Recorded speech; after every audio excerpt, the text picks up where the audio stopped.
మతిమరుపు మతిమరుపు ఉండడం అనేది చాలా సహజం. కొద్దో గొప్ప అందరికీ ఉంటుంది. సాధారణంగా మరుపు వయసు పెరుగుతున్న కొద్దీ వస్తుందని అందరూ అనుకుంటారు. అది నిజమే.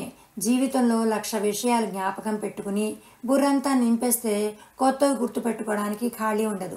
అందుకే కాబోలు పెద్దవుతున్న కొద్దీ షార్ట్ టర్మ్ మెమరీ తగ్గడం చూస్తాం. ఏదైనా కొత్తవి నేర్చుకుని కంఠస్థం చేయడం చాలా కష్టంగా ఉంటుంది. ఎప్పుడో చిన్నప్పుడు నేర్చుకున్న కథలు, పద్యాలు, వెళ్ళిన స్థలాలు, మనుషులు, సంఘటనలు చక్కగా గుర్తుంటాయి. నిన్నేం వండామో, ఏం బట్టలు వేసుకున్నామో గుర్తు తెచ్చుకోవడానికి 1 నిమిషం ఆలోచించాల్సి వస్తుంది. చిన్నప్పుడు బుర్ర ఖాళీగా తెల్ల కాగితంలాగా ఉంటుంది. ఎవరు ఏది నేర్పించినా సులువుగా పట్టేసుకుంటారు. పుస్తకం చేతికి ఇవ్వకుండా నోటితో చెప్పి నేర్పించేయచ్చు. రోజు చేసే పనులు, వెళ్లే దారులు, చూసే మనుషులు, పిలిచే పేర్లు గుర్తుంటాయి. కొన్నాళ్ల పాటు దూరంగా ఉంటే వాడకపోతే మర్చిపోతాం. అందుకే out of sight out of mind అంటూ ఉంటారు. అందులోనూ మనకి నచ్చినవి, ఇంట్రెస్ట్ అయినవి ఎక్కువ గుర్తుంటాయి. అక్కర్లేనివి, అనవసరమైనవి కూడా భలే గుర్తుంటాయి. ఉపయోగపడేవి, మంచివి ఒక్కోసారి గుర్తుండవు కూడాను. కొన్ని మనసుని కదిలిచేసిన అనుభవాలు ఉంటాయి. అవి మంచివైనా చెడైనా మర్చిపోవడం కష్టం. అలాంటి జ్ఞాపకాలు జీవితాంతం వెంటాడుతూ ఉంటాయి. మరవడం కానీ గుర్తుంచుకోవడం కానీ కొంత స్వభావం మీద కూడా ఆధారపడి ఉంటుంది. కొంతమంది ఏ విషయమైనా సులువుగా తీసుకుంటారు. ఎవరైనా ఏదైనా అన్నా, మాట వచ్చినా, తగాదా పడినా పట్టుకుని కూర్చోకుండా సులభంగా మర్చిపోతారు. కొంతమంది అలా కాకుండా తలుచుకుని పెంచుకుంటారు. జీవితాంతం గుర్తుపెట్టుకుని కక్ష సాధిస్తారు. పెద్దవాళ్లే కాదు, చిన్నవాళ్ళు కూడా అన్నీ మర్చిపోతున్నాం అంటున్నారు. ఈ కాలం బిజీ లైఫ్ స్టైల్లో మల్టీటాస్కింగ్ చేయడం, పనులు గబగబా చేయడం, ఒకటి తర్వాత ఒకటి చేయడం, ఒకటి చేస్తూ ఇంకో దాని గురించి ఆలోచించడం, దేని మీద ధ్యాస పెట్టకపోవడంతో గుర్తుపెట్టుకోవడానికి మెదడుకి అవకాశం ఇవ్వటం లేదు. రోజువారీ జీవితాల్లో కళ్ళజోడు, తాళం గుర్తులు లాంటివి ఎక్కడ పెట్టామో గుర్తుండదు. వెతుక్కోవడంతో రోజంతా గడిచిపోతుంది. కళ్ళజోడు పెట్టుకుని కళ్ళజోడు కోసం వెతికిన రోజులు కూడా ఉన్నాయి. ఇల్లంతా వెతికేస్తూ అద్దం ముందుకు రాగానే కళ్ళజోడు కళ్ళకే ఉండడం చూసుకుని మన మతిమరుపుకి మనమే నవ్వుకుంటాం. దీన్నే ఇదివరట్లో సామెతగా చెప్పేవారు, ఉయ్యాల్లో పాపాయిని పెట్టుకుని ఊరంతా వెతికిందని.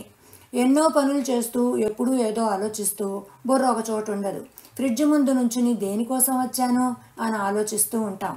ఏమరుపాటుతో తాళం గుర్తులు బియ్యం డబ్బాలోను, ఫ్రిడ్జ్లో పెట్టి వెతుక్కున్న వాళ్ళు, ప్యాంటు జాకెట్టు జేబుల్లో సెల్ ఫోన్లు పెట్టి మర్చిపోయి వాషింగ్ మెషిన్లో వేసిన వాళ్ళు ఉన్నారు.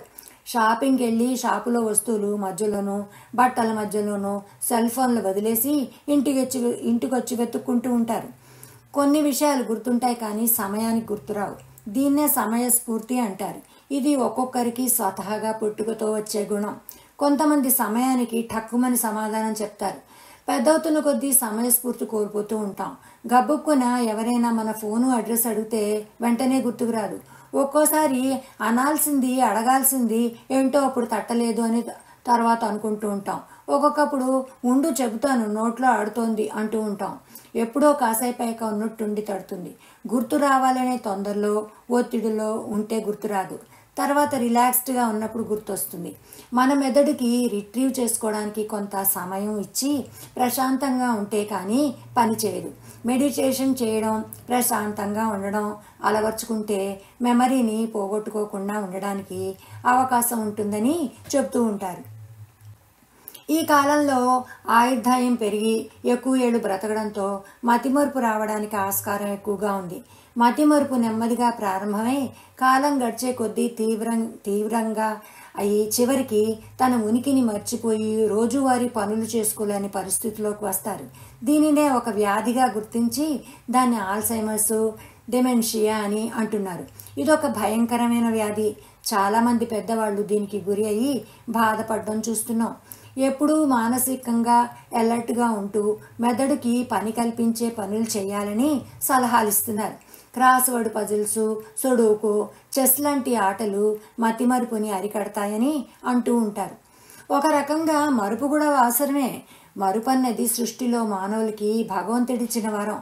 మరుపే లేకుండా చేసినదల్లా, చూసిందల్లా, విన్నదల్లా, అనుభవించిందల్లా గుర్తుంటే మనిషికి పిచ్చెక్కిపోతుంది. ఏమంటారు? ఈయన ఆడియో బ్లాగ్ నచ్చితే నలుగురితోనూ పంచుకోండి. ఉంటా మరి. ఉమా కంటి.